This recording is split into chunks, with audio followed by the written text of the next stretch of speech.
आपण भारतीय संविधानाचे निर्माते डॉक्टर बाबासाहेब आंबेडकर हे कसे ठरतात ह्या दृष्टिकोनातून विचार केला होता. आणि ह्या दृष्टिकोनातून विचार केल्यानंतर तुम्हाला दुसरी गोष्ट सांगतो की भारतीय संविधानाच्या माध्यमातून भारतीय नागरिकांना कोणते मूलभूत अधिकार मिळालेले आहेत याचा आपण विचार ह्या लेक्चरमध्ये करूयात. आणि विद्यार्थी मित्रांनो, ज्यावेळी मूलभूत अधिकार मिळतात आणि त्या मूलभूत अधिकाराला त्या समाजामध्ये महत्त्व प्राप्त होतं, त्यावेळी एक गोष्ट लक्षात ठेवायची की त्या पूर्वीची अवस्था ही गुलामगिरीची अवस्था असते. आणि गुलामगिरीची अवस्था असल्यामुळे त्या पूर्वीचा समाज जो आहे ते गुलामगिरीमध्ये जीवन जगतो किंवा त्यांच्या गुलामगिरीमध्ये जीवन जगतो किंवा त्यांची अवस्था बिकट असते. आणि म्हणून विद्यार्थी मित्रांनो, एक गोष्ट लक्षात ठेवायची की ह्युमन राईट्स किंवा भारतीय संविधान अस्तित्वात येण्याच्या पूर्वीची अवस्था भारतीय समाजामध्ये गुलामगिरीची अवस्था होती असं आपण म्हणू शकतो. आणि हे गुलामगिरीची अवस्था कशी होती एक लक्षात ठेवायचं की स्वातंत्र्यपूर्व काळात किंवा भारतीय संविधान अस्तित्वात येण्याच्या पूर्वीच्या काळामध्ये भारतामध्ये जाती व्यवस्था अस्तित्वात होती. आणि जाती व्यवस्थेचा खूप मोठ्या प्रमाणामध्ये काय होता, प्रभाव होता किंवा जाती व्यवस्थेच्या अधीन राहून माणसाला जीवन जगावं लागत असे. आणि हे जीवन जगावं लागत असल्यामुळं एका सामाजिक समूहानं दुसऱ्या सामाजिक समूहाचे जे सामाजिक अधिकार आहेत ते नाकारलेले आहेत किंवा ते नाकारलेले आहेत. आणि ते सामाजिक अधिकार नाकारल्यामुळंच की बाबासाहेब आंबेडकरांना महाडचा सत्याग्रह करावा लागलेला आहे.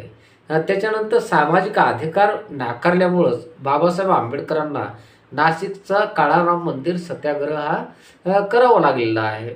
आणि म्हणून एक गोष्ट लक्षात ठेवायची की स्वातंत्र्य भारतात किंवा भारतीय संविधान अस्तित्वात येण्याच्या अगोदर भारतीय समाजामध्ये जे कनिष्ठ जाती होत्या त्यांच्या वाट्याला गुलामीचं जीवन आलेलं होतं. आणि गुलामीचं जीवन आलेलं असल्यामुळं त्यांची जी अवस्था होती अत्यंत दयनीय होती, अत्यंत दयनीय होती. त्यांच्या वाट्याला सुख आणि समाधान आलेलं नव्हतं असं आपण निश्चितपणे किंवा ठामपणे म्हणू शकतो. आता या संदर्भात तुम्हाला सांगतो दोन विचार प्रवाह आहेत. दोन विचार प्रवाह कसे आहेत की भारताला स्वातंत्र्य मिळावं, एक गोष्ट लक्षात ठेवा की भारताला स्वातंत्र्य मिळावं हे प्रतिगामी लोकांना वाटत होतं. त्या प्रतिगामींमध्ये लोकमान्य टिळक होते आणि त्याच्यानंतर त्यांचे सहकारी होते. कारण का त्यांचे सहकारी असल्यामुळं त्यांना काय वाटत होतं की ब्रिटिश देशाचा विकास करत आहेत आणि देशाचा विकास केल्यामुळं कनिष्ठ जाती जे आहेत त्या समान पातळीवर येतील आणि आपल्याला समान हक्क मागतील. आणि म्हणून दोन विचार प्रवाह किंवा विचारधारा अस्तित्वात होत्या. एक विचारधारा अशा अस्तित्वात होती की ब्रिटिशांनी भारतातून लवकरात लवकर इथला देश सोडून किंवा इथली सत्ता सोडून आपल्या देशात परत जावं, हे लोकमान्य टिळकांचे विचार होते. आणि दुसरा एक विचार प्रवाह होता तो म्हणजे आधुनिक विचार प्रवाह होता. त्या आधुनिक विचार प्रवाहामध्ये डॉक्टर बाबासाहेब आंबेडकर होते, रानडे होते, आगरकर होते. आणि रानडे असतील, आगरकर असतील, त्याच्यानंतर रानडे असतील, आगरकर असतील, बाबासाहेब आंबेडकर असतील, त्याच्यानंतर शाहू महाराज असतील. आणि शाहू महाराज असतील यांनी काय केलं आहे विद्यार्थी मित्रांनो, ब्रिटिशांचं समर्थन केलेलं आहे. ब्रिटिशांचं समर्थन का केलेलं आहे, ब्रिटिशांच्या माध्यमातून आपल्या देशामध्ये मोठ्या प्रमाणामध्ये परिवर्तन किंवा बदल झालेला आहे.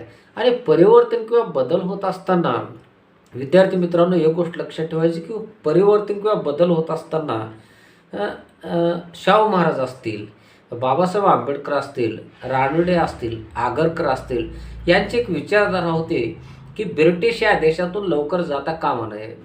कारण राजकीय स्वातंत्र्य महत्त्वाचं नाही तर अगोदर सामाजिक स्वातंत्र्य महत्त्वाचं आहे.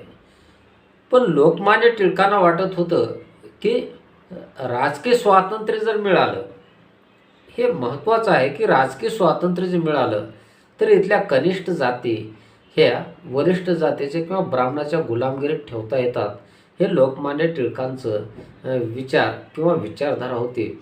आणि म्हणून विद्यार्थी मित्रांनो, स्वातंत्र्य भारताला कधी मिळावं या बाबतीत सुद्धा काय होतं, मतभेद अस्तित्वात होते. आणि मतभेद अस्तित्वात असताना एक समाजवादी गट होता आणि दुसरा जातीवादी गट होता. आणि जातीवादी गटाचं नेतृत्व लोकमान्य टिळकाने केलेलं आहे, हे मान्यच करावं लागतं. आणि लोकमान्य टिळकाने केल्यामुळं तुम्हाला सांगतो विद्यार्थी मित्रांनो, समाज व्यवस्था ही बदलत असते. आणि समाज व्यवस्था बदलली, आज लोकशाही अस्तित्वात आली. आणि लोकशाहीत अस्तित्वात आली, जाती व्यवस्था कालबाह्य झाली. आणि जाती व्यवस्था कालबाह्य झाल्यामुळं लोकमान्य टिळकांचं तेवढं महत्त्व हे उरलेलं नाही, आपण निश्चितपणे किंवा ठामपणे म्हणू शकतो. कारण का, लोकमान्य टिळकाने आधुनिक समाजाचा कधीच स्वीकार केला नाही. त्याने जाती व्यवस्थेला महत्त्व दिलेलं आहे. त्याला कारण बी असं असू शकतं की लोकमान्य टिळकांचा जन्म हा ब्राह्मण समाज झालेला होता. आणि एक गोष्ट लक्षात ठेवायची की ज्या समाजात ज्या व्यक्तीचा जन्म होत असतो तो व्यक्ती त्या समाजाच्या विचारापासून प्रभावित होत असतो. आणि विद्यार्थी मित्रांनो, तो व्यक्ती त्या समाजाच्या विचारापासून जरी प्रभावित झाला तरी तुम्हाला सांगतो की तो व्यक्ती कोणत्याही समाजात जन्मू द्या, त्यानं जर वस्तुनिष्ठता स्वीकारली आणि वाद स्वीकारला तर त्या व्यक्तीचा समाज काय करत असतो, स्वीकार करत असतो. डॉक्टर बाबासाहेब आंबेडकरांनी काय केलं आहे, मानवतावाद स्वीकारलेला आहे. मानवतावाद कसा स्वीकारला, महाडचा 14 सत्याग्रह केला आणि त्याच्यानंतर काळाराम मंदिर प्रवेश केला. आणि त्याच्यानंतर विद्यार्थी मित्रांनो, भारतीय संविधान लिहित असताना बाबासाहेब आंबेडकरांनी सामाजिक समूहामध्ये कोणताच मतभेद केला नाही. ज्या पिछड्या जाती होत्या त्या जातींना आरक्षणाच्या माध्यमातून समान पातळीवर आणण्याचा काय केलेला आहे, प्रयत्न केलेला आहे. आणि म्हणून तुम्हाला सांगतो की ज्यावेळी संशोधनाच्या माध्यमातून एखादा थिंकर किंवा विचारवंत पुढे येतो, समाजसुधारक पुढे येतो, त्या समाजसुधारकाच्या माध्यमातून समाजाचा विकास होतो, असं आपण निश्चितपणे म्हणू शकतो. तर विद्यार्थी मित्रांनो, भारतीय समाजाला भारतीय संविधानाने कोणते अधिकार दिलेले आहेत हे आपल्याला बघायचं आहे. पहिला अधिकार सामाजिक समानतेचा अधिकार किंवा सामाजिक समतेचा अधिकार. विद्यार्थी मित्रांनो, सामाजिक समतेचा अधिकार जो आहे हा आपल्या देशासाठीच नाही तर जगासाठीच अत्यंत महत्त्वपूर्ण अधिकार आहे. भारताचा जर विचार केला, भारतामध्ये सामाजिक समता अस्तित्वात नव्हती. आणि सामाजिक समता अस्तित्वात नसल्यामुळं जे कनिष्ठ जाती आहेत किंवा पिछड्या जाती आहेत यांचं खूप मोठ्या प्रमाणामध्ये शोषण झालेलं आहे किंवा त्यांना विकासाची समान संधी प्राप्त झालेली नव्हती.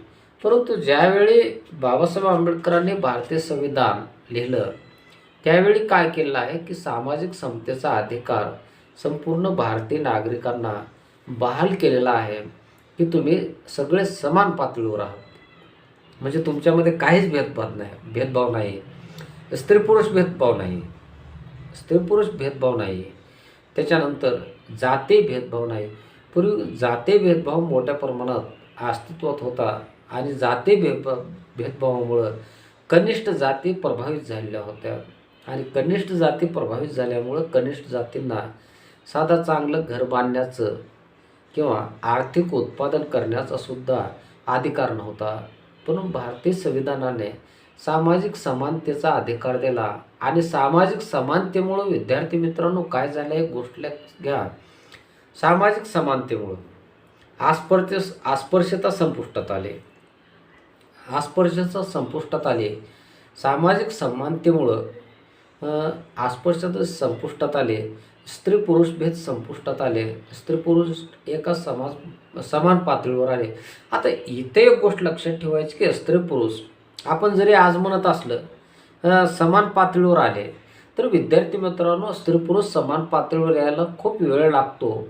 कारण का भारतीय समाज व्यवस्था ही पुरुष प्रधान संस्कृती असणारी समाज व्यवस्था होती.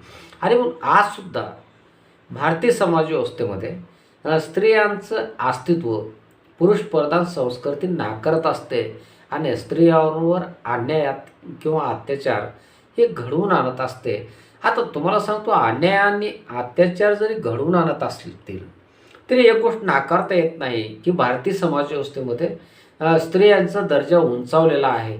आणि तो दर्जा जो उंचावलेला आहे ते भारतीय संविधानाच्या माध्यमातून उंचावलेला आहे, हे कोणीच नाकारू शकत नाही. विद्यार्थी मित्रांनो, भारतीय संविधानानं स्त्री पुरुष समानता निर्माण केली, स्त्री आणि पुरुषांना समान हक दिले, कामाचा समान मोबदला दिला.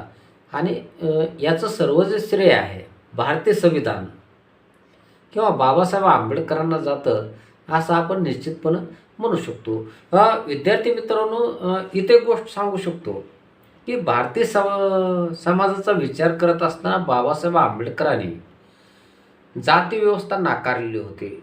आणि जाती व्यवस्था नाकारलेली असताना महात्मा गांधींनी जाती व्यवस्थेचं समर्थन केलं होतं.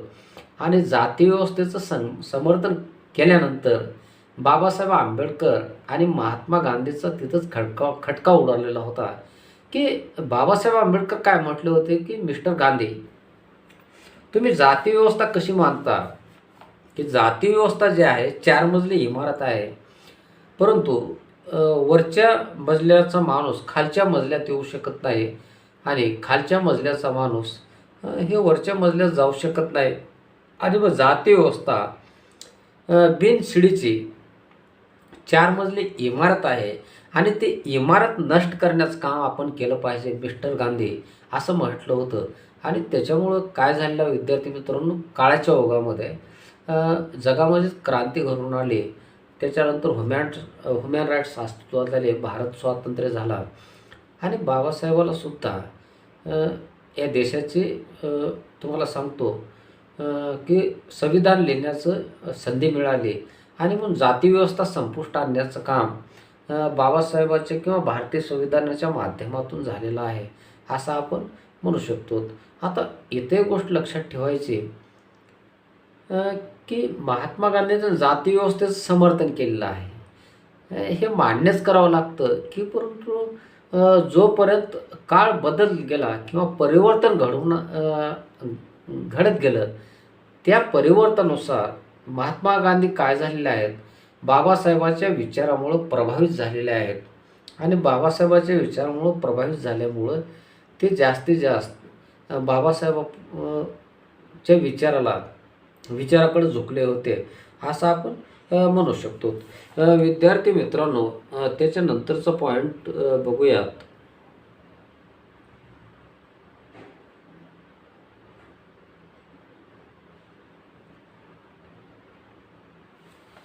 त्याच्यानंतरचा पॉईंट स्वातंत्र्याचा अधिकार. आता तुम्हाला सांगतो, लोकशाही म्हटलं की लोकशाहीचं एक तत्त्व असतं, समता, स्वातंत्र्य आणि बंधुभाव. आणि समता, स्वातंत्र्य, बंधुभाव याच्यामध्ये अनेक घटकांचा समावेश होत असतो की स्वातंत्र्याच्या अधिकारामध्ये समता, स्वातंत्र्य, बंधुभाव हे विचार करत असताना याच्यामध्ये अनेक घटकांचा विचार होतो. आणि त्याच्यामध्ये पहिला घटक जो आहे तो म्हणजे सार्वजनिक ठिकाणं जे आहेत सर्वांसाठी खुले. तर भारतीय संविधानाच्या माध्यमातून सार्वजनिक ठिकाणं हे सर्वांसाठी खुले करण्यात आलेले आहेत. सर्वांसाठी खुले म्हणजे हॉटेल असतील,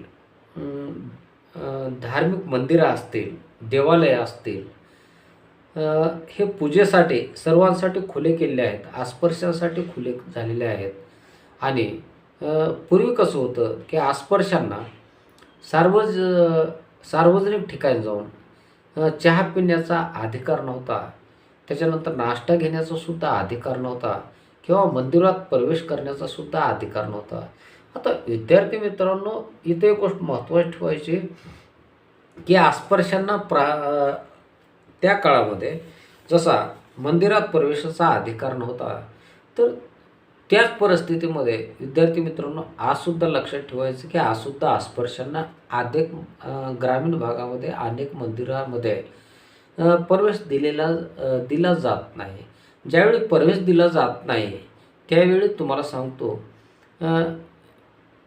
प्रवेश न दिल्यामुळं भारतीय संविधानाचं ग्रामीण भागातील लोक सरळ सरळ उल्लंघन करत असतात, हे आपण स्पष्टपणं म्हणू शकतो. अ, अ, असं मी तुम्हाला सांगू इच्छितो. विद्यार्थी मित्रांनो, त्याच्यानंतरचा जो पॉईंट आहे, अ, संधी, अ, शिक्षणाची आणि नोकरीची संधी. आता भारतीय संविधानाच्या माध्यमातून शिक्षण आणि नोकरीची संधी सर्वांनाच प्राप्त करून दिलेली आहे. सर्वांनाच प्राप्त करून दिलेली आहे. ज्यावेळी भारतीय समाजामध्ये जाती व्यवस्था अस्तित्वात होती, त्यावेळी स्त्रियांना किंवा कनिष्ठ जातींना शिक्षणाची संधी नव्हती. आणि इथे एक गोष्ट लक्षात ठेवायची विद्यार्थी मित्रांनो, की जर स्त्रियांना आणि कनिष्ठ जातींना जर शिक्षणाची संधी असते, तर भारत आज जगातला सर्वात मोठा राष्ट्र राहिला असतं. परंतु ब्राह्मण व्यवस्थेच्या माध्यमातून असेल किंवा बडसेच्या माध्यमातून असेल किंवा जाती व्यवस्थेच्या माध्यमातून असेल, की कनिष्ठ जातींना शिक्षणाची आणि नोकरीची संधी प्राप्त झाली नव्हती. आणि शिक्षणाची आणि नोकरीची संधी प्राप्त न झाल्यामुळं कनिष्ठ जाती ह्या कनिष्ठ पातळीवर राहिल्या आहेत. स्त्री जात जे आहे, त्यांनासुद्धा विकासाची संधी नव्हती, म्हणून स्त्री जातसुद्धा कनिष्ठ पातळीवरच राहिलेली आहे. आणि मला इथं महत्त्वाचं सांगायचं, की स्त्रियांना भारतीय संस्कृतीनं कमीपणाची वागणूक दिली. आणि कमीपणाची वागणूक देत असताना विद्यार्थी मित्रांनो, स्त्रियांच्या संदर्भात पुरुषप्रधान संस्कृती असल्यामुळे एक विचार केला जात असे, की स्त्रियांना पुरुषप्रधान संस्कृतीमध्ये पती असेल, कुटुंबातील लोक असतील, एक टोचून बोलायचे, की तुला याच्यातलं काय कळतं? स्त्री जातीला काहीच कळत नाही. स्त्री जातीला काहीच कळत नाही. आणि म्हणून तुम्ही फक्त चूल आणि मूल सांभाळावं. ही जी संस्कृती होती, ही संस्कृती नष्ट करण्याचं काम भारतीय संविधानाच्या माध्यमातून झालेलं आहे. आणि स्त्रियांना शिक्षणाची संधी मिळाली. प्रथमतः स्त्रिया शिक्षण घेत असताना त्यांना त्रास झाला, हे मान्यच करावं लागतं. परंतु नंतरच्या काळात स्त्रियांना शिक्षणाची संधी मिळाल्यानंतर विद्यार्थी मित्रांनो, पुरुषांच्या बरोबर स्त्रियांनी समाजाच्या विकासाची धुरा सांभाळलेली आहे, हे आपण मान्यच करावं लागतं. आणि म्हणून तुम्हाला सांगतो, की महात्मा फुलेंनी म्हटलं होतं, की स्त्री आणि पुरुष एका सामाजिक रथाची दोन चाकं आहेत, आणि ती दोन चाकं जर समान असतील, असं समाजाचा विकास व्हायला वेळ लागत नाही. परंतु धर्माच्या नावाखाली भट ब्राह्मणशाही, जाती व्यवस्थेच्या नावाखाली आणि अहम भावनेतून स्त्रियांचं अस्तित्व नाकारलं होतं. आणि स्त्रियांचं अस्तित्व नाकारल्यामुळं स्त्रियांना विकासाची संधी मिळाली नाही. विद्यार्थी मित्रांनो, भारतीय संविधानाच्या माध्यमातून स्त्रियांना विकासाची संधी मिळाली.